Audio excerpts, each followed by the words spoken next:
성도의 교제를 나누겠습니다. 사랑합니다. 축복합니다. 행복하세요.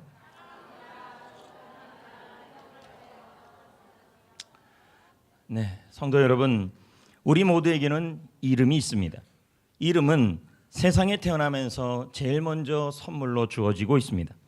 이 세상에 살아가는 동안에 이 이름은 결단코 여러분을 떠나지 않습니다. 이름은 어디로 가든지 이름의 주인공과 함께합니다. 이름의 주인공을 대표합니다. 이름과 이름의 주인공은 분리되어 생각할 수 없습니다. 그런데 성도 여러분, 하나님께서도 우리에게 놀라운 선물을 주셨습니다. 그 선물이 예수 그리스도의 이름입니다. 예수님의 이름은 예수님 자신과 분리되어 생각할 수가 없습니다. 그런데 예수님은 자신이 이름이 있는 곳에, 예수님은 자신의 이름이 있는 곳에 임하신다고 말씀하고 있습니다. 20절 말씀을 보겠습니다. 읽어봅니다. 시작. 내 이름으로 모인 곳에는 나도 그들 중에 있다. 내 이름으로 모인 곳이란 말은 내 이름이, 예수님의 이름이 선포되는 곳, 예수님의 이름으로 기도하는 곳을 의미합니다. 그런데 이런 곳에 있다, 나도 그들 중에, 예수님도 그들 중에, 중이라는 말은 그들 한가운데 있다. 있다라는 말은 임재하다라는 의미입니다. 임재하다. 그러므로 이 말씀을 어떻게 해석할 수 있냐면 예수님의 이름이 있는 곳에는 예수님이 그 자리에 임하신다는 의미가 됩니다. 토미 테니는 이 부분을 이렇게 설명합니다. 제가 읽어보겠습니다. 당신이 어떤 사람의 이름을 부르면 실제로 그 사람이 당신에게 올 것이다. 이와 같이 예수님의 이름은 우리가 전능하신 예수님을 만날 수 있는 다리이다. 그러므로 예수님의 이름은 예수님의 임재를 가져온다. 이렇게 말하고 있습니다. 예수님의 이름은 예수님의 임재를 가져온다. 성도 여러분, 예수님의 이름이 있는 곳에 예수님은 임재하십니다. 임하십니다. 예수님의 이름이 고백되어지는 곳에 예수님은 오시고 예수님의 이름을 부르는 곳에 예수님은 그 장소에 오십니다. 그러니까 우리가 생각하기로 참 예수님만 오신다면 나의 가정에, 나의 인생에, 내가 하는 상황 속에 예수님만 오신다면 뭐가 문제되겠습니까? 예수님이 오시면 다 해결되는 거 아니겠습니까? 근데 예수님이 언제 오시느냐? 예수님의 이름이 있는 곳에 어디에 오시느냐? 예수님의 이름이 고백되어지고 예수님의 이름이 불려지는 곳에 예수님은 반드시 오신다라는 말입니다. 오셔서 무엇을 할까요? 물론 여러 가지 정리를 할 수 있지만 5가지로 정리할 수 있습니다. 첫 번째, 예수님이 오셔서 하신 일, 예수님이 임재하셔서 하실 일이 뭐냐면 바로 채워주시는 일을 합니다. 빌립보 4장 19절 말씀에 다음과 같이 고백하고 있습니다. 읽습니다. 시작. 그리스도 예수 안에서 영광 가운데 그 풍성한 대로 너희 모든 쓸 것을. 아멘. 우리 예수님은 오셔서 여러분의 모든 쓸 것을 풍성하게 채우실 것입니다. 그러니까 예수님이 오는 게 좋아요, 안 오는 게 좋아요? 오시는 게 좋습니다. 오면요, 풍성하게 필요한 것을 채워주신다라는 말이에요. 오셔야 합니다. 예수님이 오시면 여러분의 필요한 것이 채워진다는 말입니다. 그럼 와야 되잖아요. 근데 어디에 와요? 예수님의 이름이 있는 곳에 와요. 그러면 언제 또 오셔서 뭐 하십니까? 두 번째는 치유를 하십니다. 마가복음 6장 56절 말씀을 읽겠습니다. 다 같이 읽습니다. 예수께서 들어가시는 지방이나 도시나 마을에서 병자를 시장에 두고 예수께 그의 옷가에도 손을 대게 하시기를 간구하니 손을 대는 자마다 예수님이 오셔서 뭐 했습니까? 성하게 하셨다. 예수님이 오시면 어떤 일이 일어나요? 치유가 일어나는 것입니다. 할렐루야. 여러분, 예수님이 오셔야 합니다. 예수님이 오시면 아픈 사람이 치유된다라는 겁니다. 여러분에게도 예수님이 오셔야 합니다. 오셔야 무슨 일이 일어나요? 아픔이 치유된다라는 겁니다. 근데 여러분, 우리는 와야 될 거 아닙니까? 예수님이 임재해야 될 거 아닙니까? 그럼 누구한테 임재해요? 어디에 임재해요? 바로 주의 이름이 있는 곳입니다. 왜요? 우리 예수님은 부활하시고 천국으로 가셨기 때문에 이제 더 이상 예수님은 육신으로 거하지 않아요. 그렇기 때문에 예수님이 오실 수 있는 방법은 하나밖에 없습니다. 주의 이름이 있는 곳에 오십니다. 왜요? 주의 이름과 예수님은 떨어질 수가 없어요. 맞잖아요? 세 번째, 예수님이 오시면 무엇을 해주시냐면 여러분에게 평안을 주십니다. 그러니까 예수님이 오시면 마음에 뭐가 와요? 그러니까 예수님이 임재하지 않으니까 마음에 뭐가 없는 거예요? 평안이 없는 거예요. 볼까요? 요한복음 14장 27절 읽어봅니다. 시작. 평안을 너희에게 끼친다는 게 뭘까요? 너희에게 준다. 평안을 준다. 근데 누구의 평안이에요? 예수님의 평안이에요. 나의 평안을 준다. 예수님의 평안을 준다는 거예요. 김 집사님의 평안이 아니고 박 집사님의 평안이 아니라 예수님의 평안을 주겠다는 거예요. 예수님이 오시면 누구의 평안이 임해요? 예수님의 평안이 여러분에게 임해요. 예수님의 평안은 어떤 평안이에요? 성경에 보면 예수님의 평안을 가장 잘 설명하는 부분이 있어요. 그게 뭡니까? 예수님께서 폭풍을 부는 날에, 예수님께서 폭풍을 부는 날에 제자들이 거기서 폭풍을 만나고 있는데 또 그런 내용이 있어요. 근데 예수님이 거기서 잠을 자요. 평안이라니까요. 폭풍이 불어도 마음은 흔들림이 없어요. 이게 예수님의 평안이에요. 여러분의 가정에 폭풍과 불어나고 인생에 어려움이 생겨도요, 예수님의 평안이 임하면요, 마음은 어떻게 돼요? 흔들리지가 않아요. 예수님이 오시면 이 평안을 주신다는 말이에요. 여러분은 예수님이 오셔야 된다니까요. 와야 마음이 평안해져요. 와야 여러분 몸에 치유가 일어나요. 와야 여러분의 인생에 필요한 것이 채워져요. 네 번째, 예수님이 왜 오셔야 되냐면 여러분의 인생을 인도하려고 오는 거예요. 그러니까 여러분의 삶이 앞길이 잘 인도함을 받으려면 예수님이 어떻게 해야 돼요? 여러분에게 오셔야 돼요. 제가 말하는 이 오심과 임재는 내 안에 계신 성령은 늘 함께 하시지만 직접 예수님이 나의 삶 속에 오셔서 일을 하시는 걸 말하는 거예요. 그러면 요한복음 10장 3절의 말씀에 예수님은 이렇게 말씀합니다. 읽어봅니다. 그가 자기의 양, 예수님이 자기의 양의 이름을 각각 불러 뭐 하십니까? 예수님은 10장에 보면 선한 목자라 그래요. 예수님은 선한 목자입니다. 그래서 예수님은 우리를 푸른 초장으로 인도하시고 실만한 물가로 인도하시고 사망의 음침한 골짜기를 만날지라도 인도하여 주셔서 여러분의 앞길을 인도하시는 분이십니다. 그분이 오시면, 예수님이 여러분 삶 가운데 오시고 여러분의 가정에 오시고 자녀 가운데 오면 예수님께서는 앞길을 인도하십니다. 그래서 임재가 있어야 돼요. 다섯 번째 뭡니까? 예수님이 오셔야 됩니다. 오셔서 뭐 하십니까? 승리를 주시기 위해 오십니다. 요한복음 16장 33절의 말씀입니다. 다 같이요. 시작. 너희로 너희 안에서 평안을 누리게 하랍니다. 세상에서 너희가 환난을 당하나 담대하라. 내가 예수가 세상을 이겼다. 세상에서 뭘 당한다고요? 우리가요? 네. 그러면 우리에게는 각자의 뭐가 있어요? 나만의 세상이 있어요. 여러분의 세상은 뭘까요? 지금 여러분이 있는 가정도 여러분의 세상이고, 여러분이 속하고 있는 학교, 회사, 일터, 그것도 여러분의 세상이에요. 그리고 지금 여러분이 속해 있는 성전교회와 그리고 셀도 여러분이 지금 생활하는 곳이에요. 이 세상이란 말은 내가 생활하는 곳이죠. 근데 그곳에 뭐가 있다고요? 환난이 있다. 환난이 있다. 고난이 있다. 고통이 있다. 괴로움이 있다.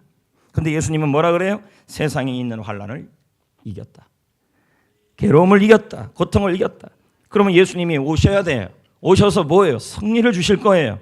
뭘요? 여러분의 세상 속에 있는 환난을 이기게 하여 주신다는 말이에요. 내 가정 속에 있는 고통, 내 인생에 있는 환난, 내 일터 속에 있는 괴로움, 내 직장 속에 있는 압박감, 내 셀과 교회 안에 있는 근심거리를 우리 예수님이 정복해 주실 거라는 말이에요. 오셔야 된다니까요. 여러분, 여러분의 가정에, 여러분의 인생에, 여러분의 일터에, 여러분의 직장에, 여러분이 속해 있는 셀과 교회 생활에 우리 예수님이 임재하셔야 합니다. 그러면 예수님이 여러분의 필요를 채워주시고 내 인생의 아픔을 치료하여 주시며 내 마음의 평안을 주시고 내 앞길을 인도하여 주시고 내 인생의 환난을 물리쳐 주실 겁니다. 임재하셔야 돼요. 임재하는 거하고요, 내 안에 거하는 건 달라요. 내 안에 거하는 것은 사는 거지만 임재는 직접 일하는 걸 말해요. 여러분, 우리 주님이 여러분 삶 속에 일하고 있어야 돼요. 살아서 역사하고 있어야 돼요. 살아서 일해야 돼요. 내 삶 속에 예수님이 내 삶 속에 임해야 돼요. 이 임한다는 말은 임재예요. 임재는 내 안에 계신 성령이 사는 걸 의미하는 것이 아니라 예수님께서 직접 나의 삶을 붙들고 내 질병을 붙들고 내 환난을 붙들고 내 인생의 필요를 채워주시기 위해서 직접적으로 사역하신다는 말이에요. 임재하셔야 돼요. 예배도 임재해야 돼요. 임재하는 예배하고 그러지 않는 예배는 차이가 있어요. 그러면요, 여러분, 어떻게 하면 예수님이 임재할 수 있을까요? 예수님의 이름이 있는 곳에 예수님은 임재하셔요. 이름요. 왜냐하면 예수님은 자신의 이름이 있는 곳에 임하시기 때문이에요. 분명히 다시 말해요. 예수님은 임재하시길 원하시는데 언제 임재하냐면 예수님의 이름이 있는 곳에 임재하신다는 말이에요. 두세 사람이 모인 곳에 예수님의 이름이 있어야 돼요. 예수님의 이름을 그럼 어떻게 해야 돼요? 사용하는 곳에. 예수님의 이름을 누리는 곳에 예수님 오신다니까요. 여러분은 과연 예수님의 이름을 누리고 있습니까? 과연 예수님이 주신 그 놀라운 선물을 예수님은 자신이 직접 얘기했어요. 내 이름이 있는 곳에 나도 너희 중에 그 장소에 있을 것이다. 근데 여러분은 그 이름을 누리고 있냐는 거죠. 과연 누리고 있냐는 거예요. 예수님의 이름을 누려야 돼요. 예수의 이름을 사용해야 돼요. 그런 곳에 예수님이 오셔요. 그러면 예수님이 이름이 있는 곳. 그러니까 여러분 한번 오늘 말씀을 생각하고 잘 들으셔야 돼요. 왜요? 지금 여러분의 인생, 가정, 일터, 자녀, 직장, 셀, 교회 그 가운데 예수님이 임재해야 되고 오늘 예배 시간에도 임재해야 돼요. 그 임재는 뭐예요? 주님의 이름이 있어야 예수님이 임재하셔요. 그래야 여러분의 문제가 해결되고 필요가 채워지고 아픔이 치료되고 앞길이 인도함을 받고 평안이 넘치고 환난이 물리쳐지는 거예요. 주님이 오시는 게 이렇게 중요해요. 여러분 어떻게 해야 주님이 올 수 있어요? 주님의 이름을 사용하셔야 돼요. 그럼 어떻게 사용해요? 네 가지를 말할 겁니다. 첫째, 예수 그리스도의 이름을 믿으셔야 돼요. 뭘 믿어야 됩니까? 예수님의 이름이 있는 곳에 예수님이 오신다는 그 예수님의 말씀과 그 사실을 믿으셔야 돼요. 볼까요? 사도행전 3장 16절에 보니까요, 베드로가 성전 미문에 앉아있는 안진뱅이를 향하여 예수님의 이름을 선포해요. 그런데 이 선포하기 전에 베드로가 한 일이 뭐냐면 그 예수의 이름을 믿어요. 이 예수 이름, 그럼 베드로인들 요한복음, 마태복음 18장 19, 20절을 안 들었을까요? 안 들었을까요? 네. 방언같이 들리지 않았습니까? 안 들었을까요? 들었을 거예요. 그렇죠? 그럼 베드로도 그 말씀을 들었을 겁니다. 제자들에게 한 말이니까요. 말씀이니까요. 그럼 베드로가 그 말씀을 기억했을 겁니다. 예수 그리스도의 이름이 있는 곳에 나도 너희 중에 있을 것이다. 나는 하늘나라로 가지만 나도 너희 중에 있을 거야. 역사할 것이라고 얘기하는 거예요. 그럼 예수 그리스도의 이름이 있는 것이라는 건 뭐냐면 그의 이름을 믿어야 돼요. 예수 이름이 불려지고 선포되는 곳에 예수님은 오신다는 그 사실을 믿으라는 거예요. 예수님, 나의 문제를 해결해 주세요. 예수 이름이잖아요. 예수의 이름이잖아요. 예수님, 예수 이름이잖아요. 예수님의 이름을 가지고 우리가 선포해야 돼요. 예수님, 나의 이 고난을 해결하여 주세요. 이럴 때 우리는 뭐 해야 돼요? 이 예수님이 나의 고난을 해결하실 것이라고, 오실 것이라, 이 자리에 이 예수의 이름을 부르면 오실 것이라고 믿어야 된다니까요. 그럴 때 예수님이 오신다니까요. 자, 보세요. 그 이름을 믿었죠? 16절에 그 이름이 너희를 보고 아는 이 사람을 어떻게 했대요? 그러니까 예수님의 이름을 믿었어요. 예수님의 이름을 믿으면 예수님께서 예수님의 이름이 있는 곳에 예수님이 오신다는 사실을 믿으니까 예수님이 오셔서 이 안진병이를 어떻게 해요? 치유한 거죠. 예수님이 오시면 치유가 일어나요. 치유. 현대인의 성경은 말씀합니다. 여러분이 보고 아는 이 사람이 걸을 수 있는 힘을 얻게 된 것은 예수님의 이름을 믿는 믿음 때문이었다. 믿음.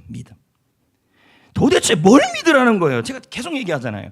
예수의 이름을 내가 부르면 예수의 이름이 있는 곳에 예수님이 오신다라는 그 말씀을 믿으라고요.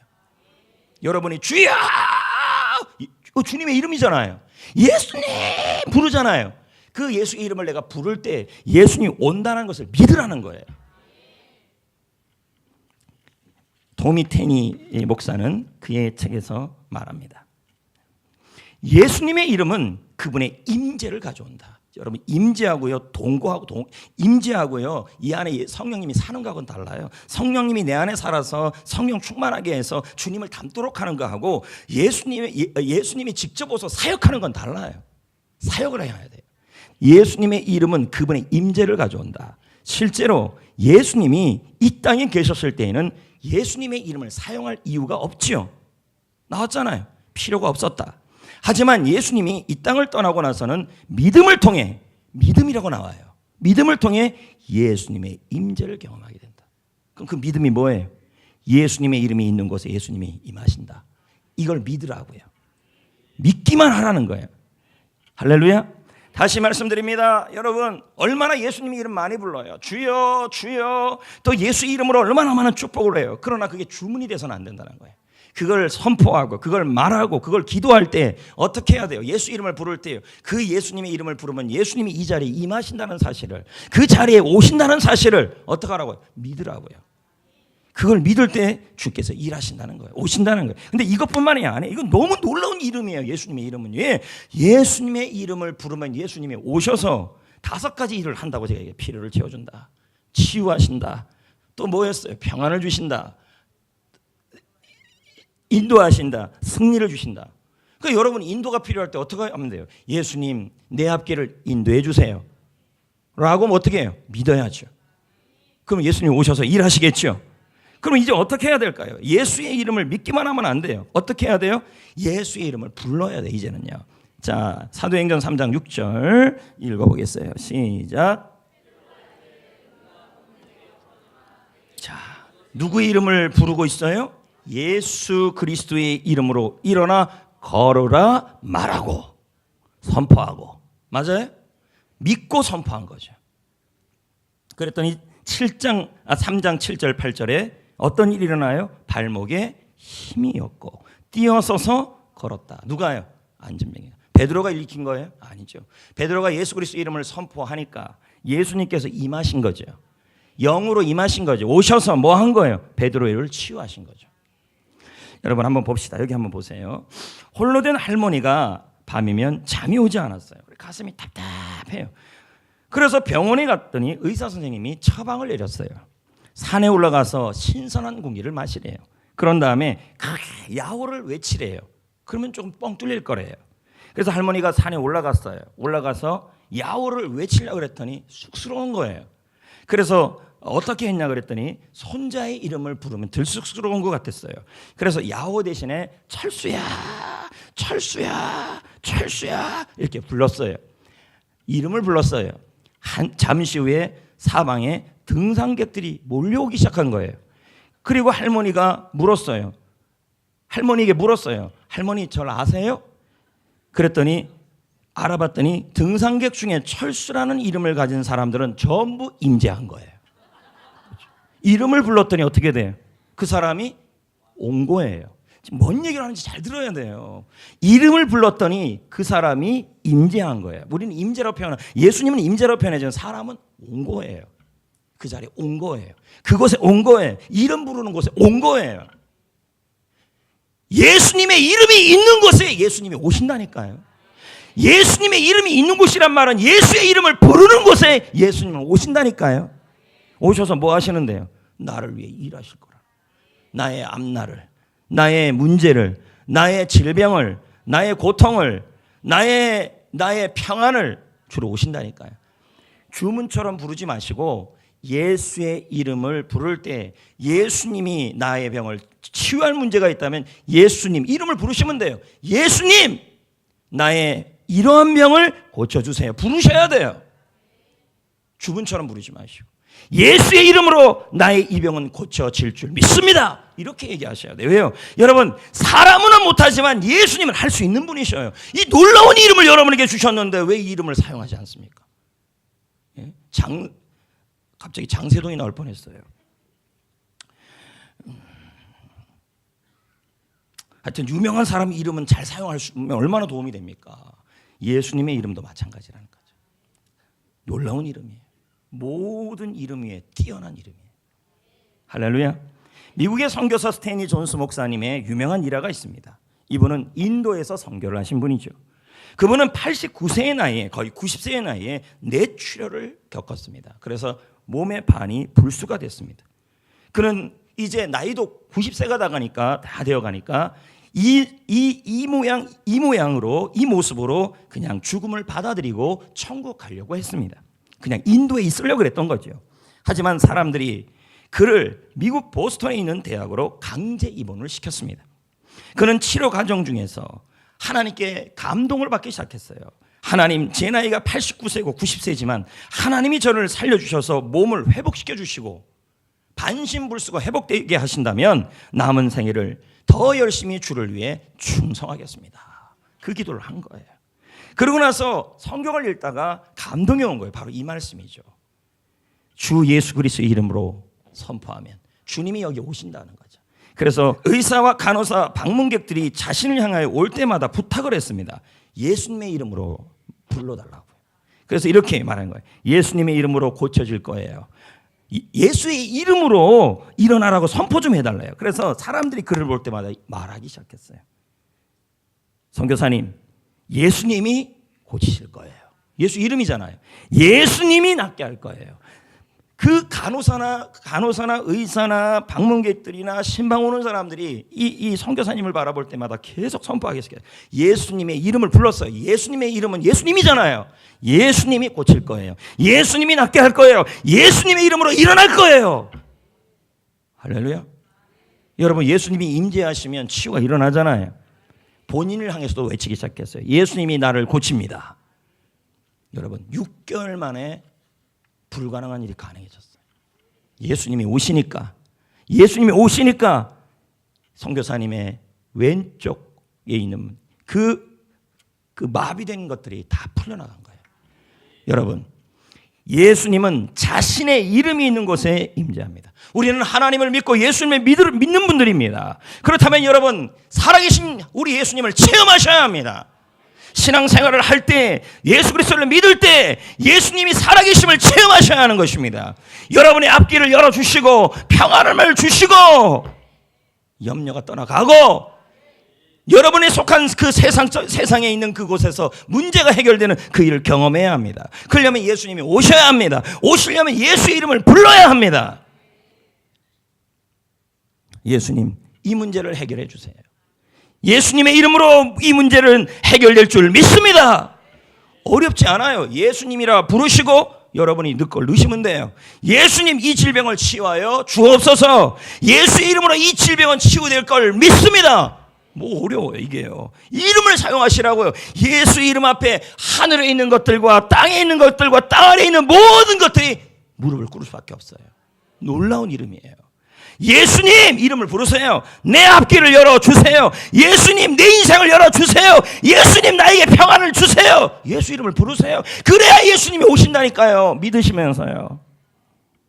남들에게도요, 밥 사달라는 얘기만 하지 마시고 그냥 농담이에요. 뭐 여러분 혹시 또 맨날 어떻게 하셨지 목사님, 나 밥 사달라는 왜 방언이 자꾸 나와요. 밥 사달라고 하는지 어떻게, 그게 아니라 사람을 볼 때마다 뭐 사주세요, 뭐 사주세요, 뭐 해주세요, 뭐 해주세요. 그리고 뭐 누구 욕하고 이런 얘기 하지 마시고 남을 볼 때마다 예수님의 이름으로 말해주세요. 예수님이 성도님에게 평안을 줄 겁니다. 예수님이 성도님의 인생을 형통하게 하실 겁니다. 예수님의 이름으로 성도님을 축복합니다. 예수의 이름으로 성도님의 문제가 해결될 겁니다. 이렇게 하시라고요. 이것만큼 좋은 선물이 없어요. 할렐루야.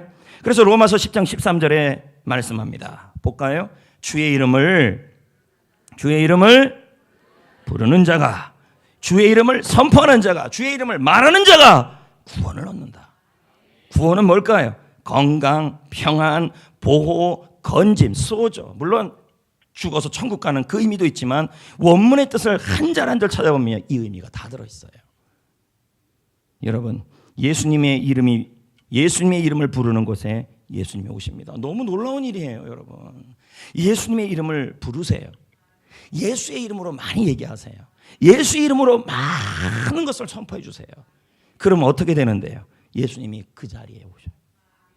그 사람 인생에 오셔요. 그래서 여러분을 위해서 일하셔요. 예수님의 이름이 이와 같습니다. 그 다음에 또 어떻게 하면 예수님이 여러분의 삶 가운데 오실까요? 예수님의 이름으로 기도하셔야 돼요. 볼까요? 구하셔야 돼요. 요한복음 14장 14절 시작. 내가 구하면이란 말은 기도하면이라는 의미죠. 예수님의 이름이 있는 곳은 예수님의 이름으로 선포하는 것이고 예수님의 이름으로 구하는 것이에요.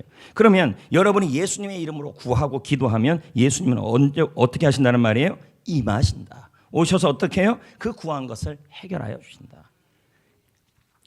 여러분 예전에 기억을 한번 해보세요. 아주 예전. 요즘같이 이렇게 마트가 많은 시대 말고 슈퍼마켓 많은데 전빵이라고 있잖아요. 전빵. 그런 데 있을 때 제가 이런 얘기를 할 때마다 무슨 생각이 드냐면 여러분들이 그런 말을 안 들어본 것처럼 앉아 계시단 말이에요. 그러면 나만 늙었나요, 여러분? 전빵 알아요? 전빵? 전빵. 근데 예전에 슈퍼나 전빵이 있을 때 전빵이라고 있었어요. 근데 그때 어머니가 아이에게 심부름을 시켜요. 얘야, 전빵 가갖고 슈퍼 가가지고 엄마 이름을 대고 음료수 좀 사와. 돈은 엄마가 나중에 직접 가서 직접 임해서 드릴게. 드린다고 해. 그런 적 있어요, 없어요? 아이가 엄마의 이름으로 음료수를 구해요. 사요.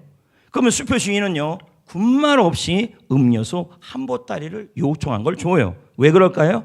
그 엄마가 반드시 와요. 임해요. 와서 음료수 값을 슈퍼에 와서 지불할 것을 알기 때문이에요. 이와 같이 예수님은 우리가 예수님의 이름으로 요구하면, 기도하면 예수님은 어떻게 해요? 그것을 주기 위해 직접 오신다니까요. 그래서 우리가 구한 것을 이루어 주신다니까요. 저는 작년에 이건 토크 때도 얘기한 얘기지만 손목이 많이 여기가 아팠어요. 여기가. 그래서 운전해도 여기가 아팠고 컴퓨터를 쳐도 여기가 아팠어요. 병원에 갈 시간이 없어서 못 가고 있었어요. 이렇게 만지면 되게 아팠거든요. 이렇게 물론 이제 병원에 갈 용기도 없었어요. 왜냐하면 한 3년 전에 병원에 갔다가 물혹이 났는데 그 의사가 맞지도 안 하고 준비도 안 하고 쑤신다는 얘기도 하지 않고 대반으로 막 쑤셨거든요. 3번, 4번을 쑤셨어요. 그래서 저는 그 2층 그 어느 병원 일부는 얘기했는데 2부는 말 못하겠어요. 어느 그 병원 2층만 가면은 떨려요. 왜냐하면 아니 사람이 준비하고 쑤시면 괜찮잖아요. 근데 준비하지 않고 막 이렇게 쑤셨어요. 3번, 4번을요. 아팠다니까요. 바늘이 엄청 굵었어요. 그러니까 이게 준비하고 하면 덜 아프잖아요. 준비 없이 쑤셨다니까요. 그래서 병원에 갈 용기도 안 나고 그러고 있었어요. 그리고 마음속에 이런 마음이 먹었어요. 시간 지나면 낫겠지. 아멘. 근데 안 나요. 안 나요. 계속 안 났어요. 그러다가 작년쯤인가 해피코스 토크를 하는데 이런 마음이 드는 거예요. 내가 왜 예수님의 이름을 사용하지 않지? 이 생각이 드는 거예요. 치유 토크 하기 전이었는데. 그래서 그때 제가 외치기 시작했어요. 기도하기 시작했어요. 예수님, 이 손목을 고쳐주세요. 예수님의 이름으로 손목을 치유하여 주세요. 예수님의 이름을 불렀어요. 그럼 이제 보세요. 예수님의 이름을 부르면 예수님의 이름이 있는 곳에서는 예수님이 온다니까요. 와서 뭐 하시는데요? 치유하신다니까요.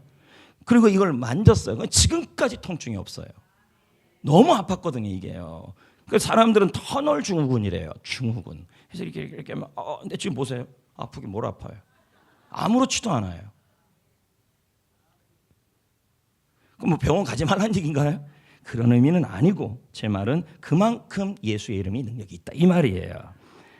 여러분, 예수님의 이름이 있는 곳에 예수님은 오십니다. 임재하십니다.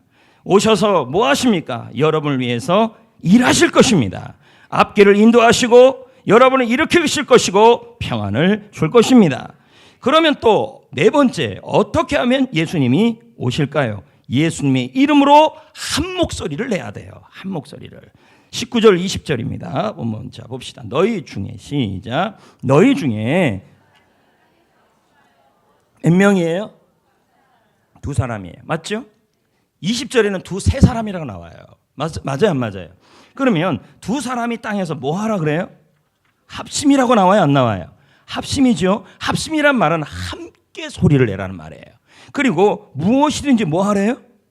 구하래요. 이건 뭐예요? 부르다, 간청하라는 말이에요. 그러면 하늘에 계신 너희 아버지께서 너희를 위해 이루시는데 어떻게? 예수님을 보내주신다는 말이에요. 그러면서 20절에 뭐라 그래요? 예수님이요, 2-3사람이 내 이름으로 모인 거. 그럼 그 내 이름으로 모인다는 게 뭘까요? 문맥을 통해서 본다면 이 구하다는 말이 부르다, 간청하다, 기도하다는 말이에요. 이해돼요? 그러니까 2-3사람이 예수님의 이름으로 구하고 예수의 이름을 부르면 하나님께서 그 구한 것을 이루시기 주신대요. 어떻게 해요? 예수님을 그들 중에 보내서요. 아멘. 아멘. 여러분 옛날에 암행어사라는 게 있어요. 지방든지를 은밀하게 시찰하죠.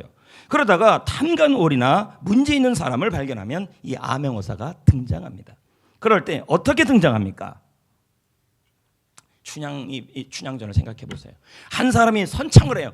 암행어사 출대야. 그러면 암행어사를 돕는 모든 사람들이 다 어떻게 그 짝대기 들고 나와가지고요. 같이 소리 질러요, 안 질러요?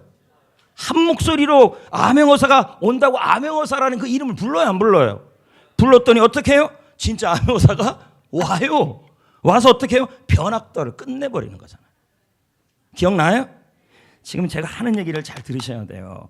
이 얘기를 통해서 알 수 있는 게 우리가 두세 사람이, 여러분들 중에서 2명 이상의 사람들이 예수님의 이름을 부르고 예수님의 이름으로 기도하면 하나님께서 그 구한 것과 부른 내용, 그 제목을 이루어 주시는데 어떻게 해요? 그 이름이 있는 곳에, 부른 곳에, 말한 곳에 하나님의 아들 예수를 하늘에 계시지만 임재하여 주셔서 그를 이루신다는 말이에요. 암행어사 오듯이. 그러면 2사람이 이상 모일 때 해야 될 게 뭘까요, 성도는요? 예수님의 이름으로 말하는 거예요. 예수 이름으로 기도하는 거예요. 그러니까 셀모임, 그 중에 대표적인 게 셀모임이잖아요. 그럼 셀모임 할 때 어떻게 하는 게 제일 좋아요? 아유, 주어가 김지사, 박지사가 되시면 큰일 나요. 아유, 목사님이, 주어가 예수님이어야 돼요. 이게, 그러면서 우리는 그럽니다. 아유, 셀모임 할 때 예수님이 임재하는데 2-3사람이니까 아무 셀이고 주님이 오시지 않아요. 예수님의 이름이 있어야 와요. 이해돼요? 예수님의 이름이 있어야 돼요. 그러면 예수님이란 단어가 주어가 돼야 돼요. 그래서 셀모임 할 때 뭐라 그래야 돼요? 예수님이 성도님을 도와주실 거예요. 예수님이 성도님에게 힘을 주고 있네요. 예수님이 게스트를 변화시킬 거예요. 이렇게 얘기하셔요. 주어가요. 근데 우리는 그러잖아요. 아유, 지난주에 게스트 만났는데 게스트가 말도 안 듣고 마음이 다쳤는가 봐. 이렇게 나온다는 거죠. 그럼 이렇게 하면 뭐예요? 예수님이 임하지 않아요. 설령 게스트의 마음을 다쳐도 우리는 뭐라고 얘기해야 돼요? 예수님이 게스트를 변화시킬 거예요 라고 말하고 해야 돼요. 2-3사람이 모일 때. 이해돼요? 또 우리 셀은 왜 이렇게 부흥이 안 될까? 자, 그럼 주어가 뭐예요? 우리 셀이 된 거예요. 2-3사람이 모인 곳에 내 이름이 있어야죠. 예수의 이름이요. 그럼 뭐라 그래야 돼요? 예수님이 우리 셀을 부흥 주실 겁니다. 말해야 돼요. 서로요. 그리고 서로 축복해야 돼요. 예수 이름으로. 예수 이름으로 당신을 축복합니다. 예수 이름으로 당신에게 평안을 줍니다. 성도들끼리 만날 때도 마찬가지죠. 서로 뭐라 그래야 돼요? 서로 성도들끼리 대화할 때도요. 아유, 오늘 커피 잘 내렸네? 이걸 전문용어로 시마이예요. 끝난 거예요. 이렇게 되면요. 성도들끼리 앉아서 대화할 때도 주어가요. 김지사, 박지사, 목사님, 장로님, 권사님 주어가 되지 마시고 예수님이 되어야 돼요. 예수 이름이 주어가 돼야 돼요. 그래야 그 자리에 예수 임재하셔요. 뭐라고 얘기해야 돼요? 2사람, 3사람 만날 때 예수님이 당신의 지금의 고난을 해결하실 거예요. 예수님이 당신을 축복해 주실 거예요. 예수님이 지금의 질병을 고쳐 주실 거예요 라고 말하셔야 돼요. 아멘. 개인이 기도할 때도 우리는 뭐라 그래야 돼요? 예수 이름을 불러야죠. 그래서 우리는 뭐라고 불러요? 주야 이렇게 부르잖아요. 왜 주여라 불러요? 예수님이 모든 부분의 주인이시기 때문에 우리는 주여라 부르잖아요. 그러면 우리가 기도할 때마다 주야 주여 주여 부르는데 이게 제가 말씀드렸잖아요. 아무나 주문이 되시면 안 돼요. 그 주여를 부를 때 어떻게 해요? 이 주여를 부를 때 주님이 임재한다고 믿으면서 불러야 돼요. 이 주여를 부를 때 주님이 내가 주여 부른 그 이후의 기도의 내용을 응답하시라고 오셔서 해결할 거라고 믿고 부르셔야 돼요. 주여 부른다는 게 그렇게 중요해요. 주여! 이 말은 지금 내 기도와 내 모임 가운데 예수님을 부르는 태도예요. 그게 말이에요. 주여. 우리는 서로 말해야 돼요. 예수님이 우리 교회 세례 100명을 받게 할 거다. 아이고 말도 안 돼. 예수님이 이번 마하나임 특세에 큰 응답을 주실 것이다. 이렇게 말해야 된다니까. 모여서 그 기도를 하라고, 그 말을 하라고요. 나는 이번에 결심했어. 마하나임 특세 안 나오기로 결심했어. 참 훌륭하십니다. 지금 기도해야 될 때인데 예수님이 우리 교회 증축 빚 없이 세워주실 겁니다. 이렇게 말해야 돼. 말도 안 되는 소리잖아요. 요즘 세상에 빚 없이 교회 짓는 데가 어디 있어? 빚. 말도 안 되는 얘기죠. 저는 지속적으로 예수님의 이름으로 말하고 예수의 이름으로 선포하려고 노력했습니다. 예수님이 우리 교회를 빛없이 짓게 하실 겁니다. 증축을 빛없게 하십니다. 전 계속 선포했습니다. 처음에 우리가 증축하기 시작할 때 다른 교회 목사님들이나 또 뭐 분들은 뭐라 그러냐면 빛부터 내라는 얘기부터 했습니다. 나는 그러고 싶지 않았어요. 예수님이 오셔서 일하시면 된다. 지금 현재까지 건축 작정 헌금이 얼마인지 아십니까? 작정된 게 4억 3천만 원이 넘었습니다. 현재까지 계속 들어와요. 아니, 이럴 수가 있습니까? 이건 예수님이 하신 일이에요. 우리 성도들 복 주려고요. 저는 지금도 증축을 위한 기도를 합니다. 그러면 하나님이 저에게 막 아이디어를 주십니다. 그래서 뭐 이쪽에 LED 화면부터 시작해서 뭐 하면, 근데 제가 이런 화면이래요. 이런 걸 할 때 다 문제가 뭐냐면 비용이에요, 비용. 근데 여러분, 상식적으로 우리 일하지 맙시다. 하나님인데, 주님이신데, 예수님인데, 목사님이 저나 여러분이나 우리가 기도하고 결정한 일이고 주님이 주신 아이디어라면 우리 예수님이라는 단어를 넣고 선포합시다. 지금 우리 성전교회 사역 지금까지 이렇게 해왔잖아요. 선포하면, 주의 이름을 넣고 선포하면 주님이 일하시는 걸 처음 했잖아요. 우리 지금도 그렇게 가야 됩니다. 지금까지 여러분이 동역 잘 해주셨는데 앞으로도 그렇게 해줄 수 있기를 부탁드리겠습니다. 전 성도님들이 함께 기도할 때 예수님의 이름으로 부르며 우린 기도합니다. 어떻게 해요? 금요기도회 때도 우린 그럽니다. 주야! 여러분, 이건 가래를 끓으라고 하는 기도가 아닙니다. 주여를요. 목이 쉬라고 하는 게 아니에요. 그 주여의 간절함 앞에 믿음이 들어있는 거예요. 주님 오시옵소서. 여러분, 금요기도에 참석하신 분들이나 제가 평상시에 예배 드릴 때 선포하는 게 있어요. 예수님은 살아계십니다. 그런 얘기 해요. 제가 그런 말씀을요. 왜요? 예수님의 이름을 선포하는 거예요. 그럼 예수님이 오시기 때문입니다. 그게 얼마나 중요한지 아십니까? 주여 외치는 것도 이렇게 중요해요. 그 이름, 그 예수 그리스도의 이름을 한 목소리로 마음껏 부르는 자리가 있습니다. 바로 마하나임 특별 새벽 기도입니다. 마하나임, 하나님의 군대라는 뜻이죠. 저는 이번 특세를 준비하면서 명랑해전을 앞두고 있는 이순신 장군님이 생각이 났습니다. 선조는 조선 수군은 더 이상 희망이 없다고 명랑해전을 앞두고 모두 수군을 없애겠다고 말합니다. 그러자 이순신 장군은 선조에게 말합니다. 신에게는 아직 12척의 배가 남아 있습니다. 죽을 멸 다해 싸우면 12척밖에 되지 않지만 죽을 멸 위에 다해 싸운다면 그 적을 일본군을 막아낼 수 있습니다. 만일 임금님께서 지금 수군을 패하신다면 12척밖에 안 되는 배라고 패하신다면 이는 적이 일본군이 가장 바라는 일일 것입니다.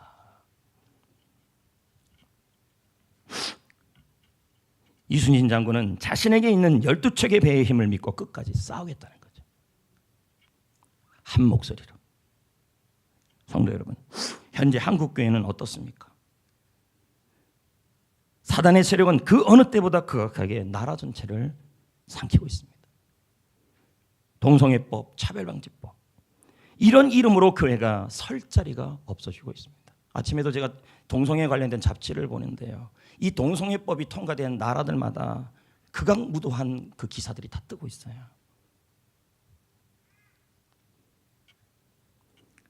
사단은 어떻습니까?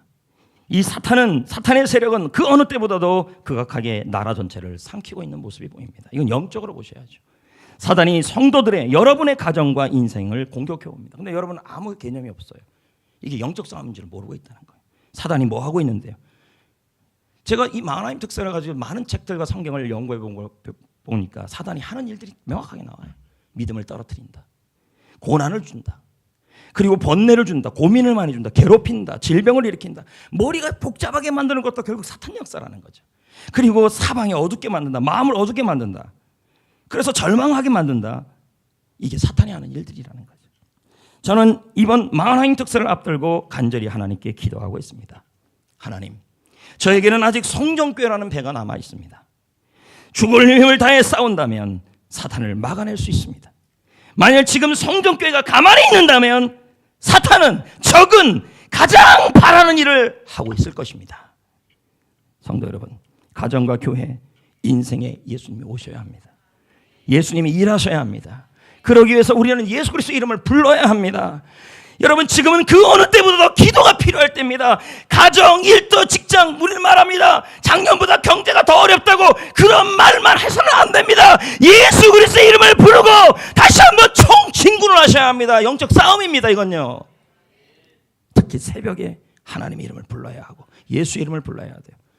시편 46편 5절에 새벽에 하나님이 도우신다. 새벽에 하나님이 일하신다. 새벽에 하나님이 역사하신다. 새벽에 예수 그리스도의 이름을 부르라는 말이에요. 여러분, 안 바쁜 사람이 어디 있습니까? 다 바쁩니다. 다 일도 많고요.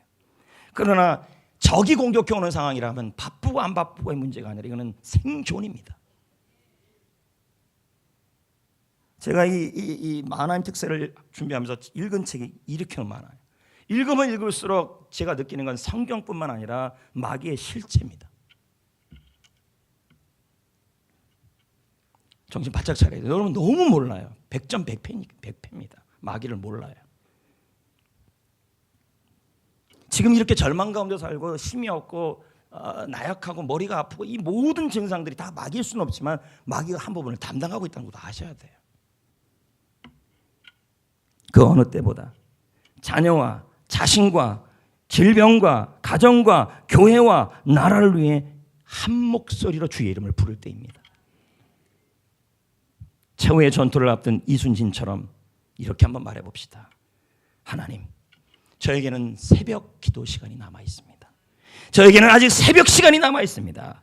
죽을 힘을 다해 기도한다면 고난을 이길 수 있습니다. 아픔을 이길 수 있습니다.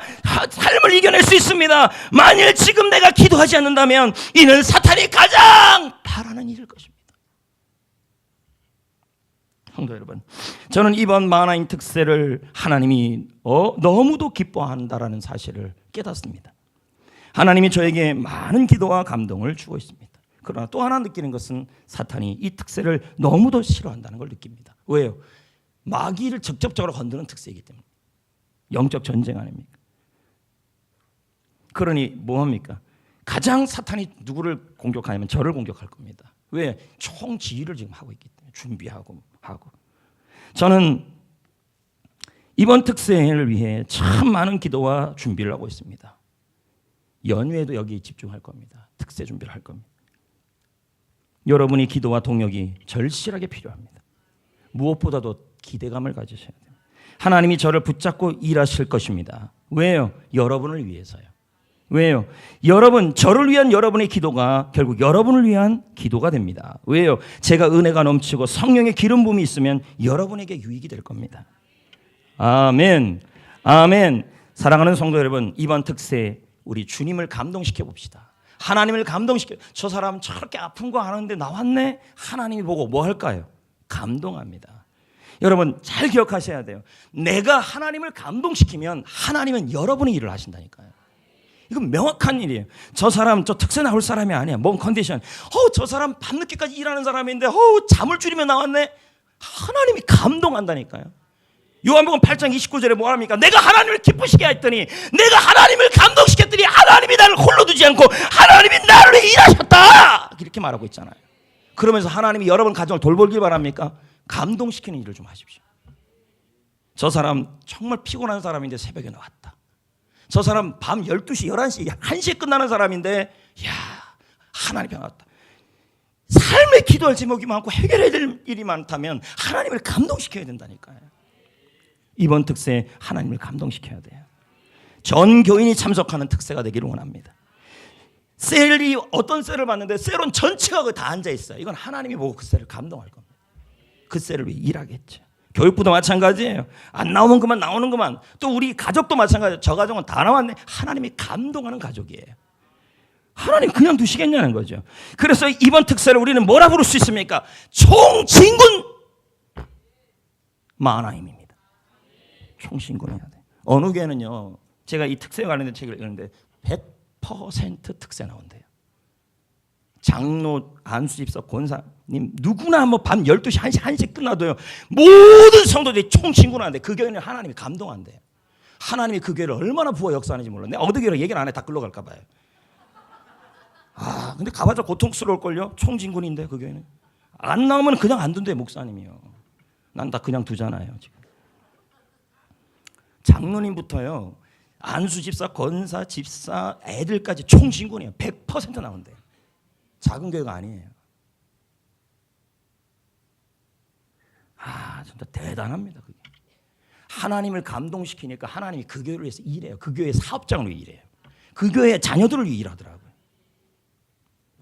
혹시 이 자리에 셀 리더가 셀원들에게 권면하면 하나님의 음성으로 들으세요. 아이고, 내가 시간 있는 줄 아세요? 그런 말 하지 마세요. 특세에 대한 영상에 가면요, 1초 보고 딱 닫지 마세요. 그래갖고 하나님 앞에 복을 받을 수 있겠습니까? 권면을 받아들이세요. 함께 하세요. 마나임 특세를 하나님이 준비하고 있습니다. 제가 성전교회 와서 얼마나 많은 특세를 했습니까? 그러나 특세 때마다 가슴이 뛰었지만 이번 특세만큼 이렇게 가슴 뛰는 특세가 없어요. 기도도 많이 시키고 하나님이 기뻐하는 특세 확실합니다. 이 특세에 참여하여 주의 이름을 부르면 하나님의 예수 그리스도가 임재할 것입니다. 여기서 꼭 하나 기억해야 될 것이 있습니다. 그것이 뭐냐면 예수님이 오셔서 일할 때까지 믿음의 고백을 굳게 잡으세요. 하다가 그만두지 말라고요. 히브리서 4장 14절 한번 읽어볼까요? 시작.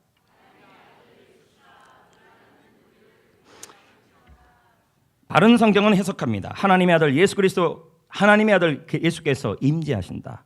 반드시 임재하신다는 말이에요. 그래서 뭐 하고 있으래? 그때까지요. 굳게 잡고 있으라. 그런 말씀이죠. 그럼 뭐예요? 믿음의 고백은요, 예수님의 이름을 부르는 고백, 예수의 이름으로 기도하는 그 고백을 어떻게 해요? 주님이 오실 때까지, 와서 일할 때까지 계속 잡고 있으라는 거예요. 찰스야!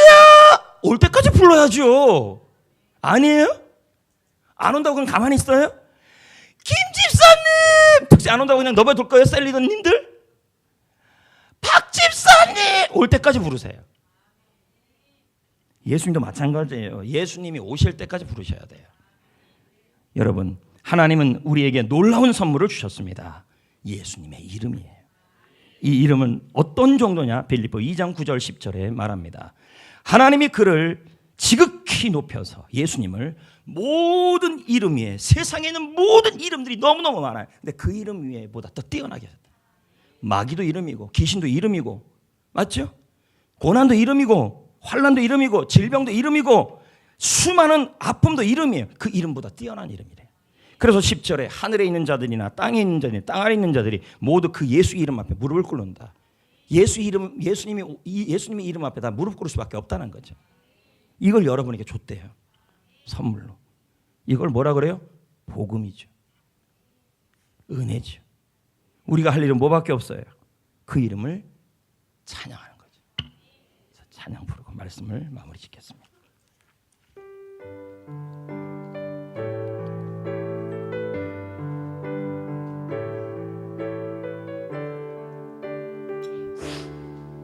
모든 이름 위에 뛰어난 이름, 예수는 주, 예수는 주. 모두 무릎 꿇고 경배를 드리세. 예수는 만유의 주님. 모든 이름 위에 뛰어난 이름, 모든 이름 위에 뛰어난 이름, 예수는 주, 예수는 주. 모두 무릎 꿇고 경배를 드리세. 예수는 만유의 주님. 예수는 주, 예수는 주, 예수는 주. 온 천하 만물을 얼어 그 보좌 앞 영광을 돌리세. 예수, 예수, 예수, 예수는 주, 예수는 주, 예수는 주. 온 천하 만물을 얼어 그 보좌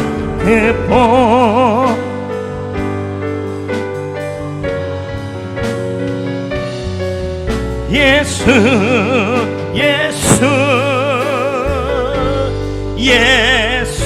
예수는 주. 아멘. 케네스 해긴 목사님은 말합니다. 예수님은 그의 이름을 사용함으로써 여기에 계신다. 예수님과 그의 이름은 하나이다. 예수님은 그의 이름으로 여기에 계신다. 여러분, 예수님은 자기의 이름이 있는 곳에 임하십니다. 오셔서 필요한 걸 공급하시고 질병을 치유하시고 평안을 주고 앞길을 인도하고 고난을 물리칩니다. 그러므로 예수의 이름이 있게 하셔야 합니다. 어떻게 해요? 4가지. 목회소년에 나옵니다. 예수의 이름을 믿으십시오. 예수 이름이 있는 곳에 예수님이 온다고 믿으시고, 둘째, 예수의 이름을 부르십시오. 셋째, 예수의 이름으로 기도하십시오. 넷째, 예수의 이름으로 한 목소리를 내십시오. 아멘. 주어가 예수님이 되게 하십시오. 예수님이 뭐뭐뭐. 성도들의 모임 가운데 제일 많아야 될 건 예수의 이름이에요. 알겠습니까? 아이고 오늘 밥 마실 때, 아유 김치사님 마실 때, 주어가 가능하면 예수가 되게 하십시오. 아멘.